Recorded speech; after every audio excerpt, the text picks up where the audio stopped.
نازیہ نور احسان باہو کی طرف سے ایک دفعہ پھر اپنے معزز اللہ کے دوستوں کو حق اللہ بسم اللہ۔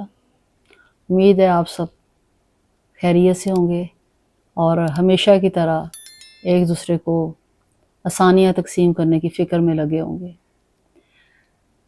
پچھلے تفکر میں بات بسم اللہ الرحمن الرحیم کے ایک وہ آپ کو تھوڑا سا آپ جانتے بھی ہیں لیکن الیبوریٹ کیا کہ بسم اللہ الرحمن الرحیم کا اصل جو ہے وہ کس چیز کا رمز ہے اور کس طرح قرآن مجید کی 113 صورتوں کا صحرا جو ہے بسم اللہ الرحمن الرحیم کے سر پہ ہے۔ آج میں یہ فقیر نازیہ نور احسان باہو اپنے مرشد کامل کی نظر سے تھوڑی سی اس کی مزید آپ کے لیے وضاحت کھول کے بیان کروں گی کہ اگر میں اس کو مرشد کامل کی نظر و قلب سے اس کا تھوڑا تجزیہ کروں تو بسم اللہ کی جو حقیقت ہے نا وہ باب الاسلام جیسی ہے۔ یہ آج آپ پر ایک تھوڑا سا نیا جو ہے راز جو ہے نا وہ اشکار ہوگا۔ بسم اللہ ایک ایسا باب الاسلام ہے جو اس میں داخل ہو گیا وہ حقیقی اسلام کو سمجھ گیا اور امن پا گیا۔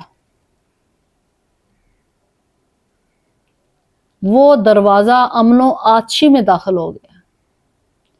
بسم اللہ الرحمن الرحیم کا دروازہ اصل میں باب الاول ہے، باب الاخر ہے، باب الباطن ہے، باب الظاہر ہے، باب الیا حیو باب الیا قیوم ہے۔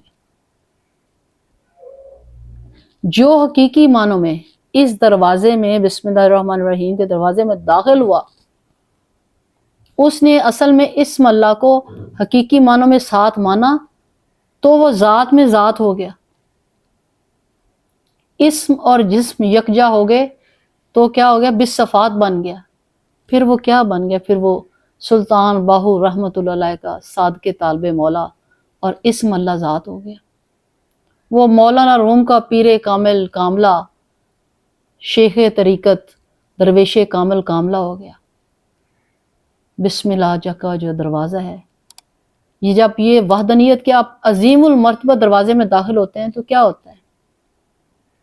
یہ ایک درویش جب اس میں داخل ہوتا ہے تو پھر وہ خود ہی کی ساری منزلیں جو ہے وہ طے کرتا ہے اور فنا فی اللہ ہو کر بقا باللہ کی دنیا میں داخل ہو جاتا ہے۔ وہ نور ازل و ابد جو ہے وہ پا جاتا ہے اس کے اسرار اور پار کر جاتا ہے۔ توحید و رسالت، نماز، روزہ، حج، زکوٰۃ، ملائکہ و آسمانی کتابوں کے اصل بھید اور اسرار و رموز اس بندہ مومن مومنہ پر کھلتے چلے جاتے ہیں اور پھر کیا ہوتا ہے؟ وہی بندہ مومن مومنہ میر کارواں درویش کامل کاملہ نگاہ مرد مومن مومنہ بن جاتے ہیں۔ در حقیقت پھر بشر جو ہے یا بندہ جو ہے بندی مولا صفات بن جاتے ہیں۔ اسی لیے تو یہاں عرض کرتی چلوں،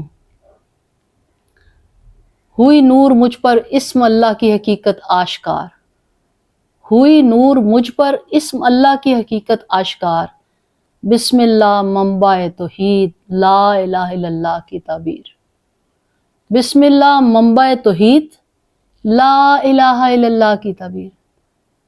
تو سوچئے پھر بسم اللہ کا مطلب کتنا بڑا ہے۔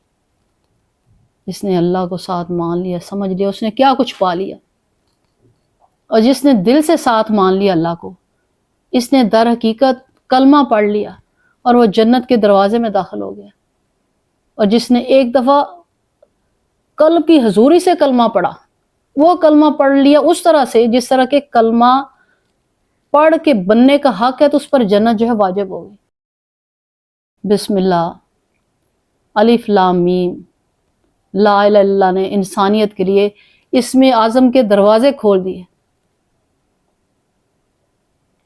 اب اس بندہ خدا، بندہ مومن مومنہ تجھ پر ہے کہ ادب کا کرینہ سیکھ اور اس عظیم باب الاسلام میں داخل ہو جا جو تمام عالمین کا آغاز ہے اور تمام عالمین کی انتہا ہے۔ عرض کرتی چلوں، یہ راز کن فیکون ہوا منکشف مجھ پر، یہ راز کن فیکون ہوا منکشف مجھ پر، کن بھی میں فیکون بھی میں، کن بھی میں فیکون بھی میں، بس میں تو ہو جا، تو میں ہو جا۔ اور بقول سلطان العارفین سلطان العاشقین سلطان بہو کے، یہاں میں کچھ اشعار ان کے پڑھنے لگی ہوں، غور کیجیے گا۔ میں شہباز کراں پرواز وچ افلاک کرم دے ہو، میں شہباز کراں پرواز وچ افلاک کرم دے ہو، زباں تا میری کن برابر موڑاں کم قلم دے ہو، افلاطون رسو جے اگے کس کم دے ہو، افلاطون رسو جے اگے کس کم دے ہو، حاتم جے لاکھ کروڑاں در باہو دے تھم دے ہو۔ سبحان اللہ، انہوں نے اس میں ہو کا اور کن کا جو ہے راز مخفی کھول کے رکھ دیا۔ تو اسم اعظم ہمیں کیا بتاتا ہے؟ اسم اعظم ہمیں لوح محفوظ کا قانون بتاتا ہے۔ لوح محفوظ کا قانون کیا بتاتا ہے؟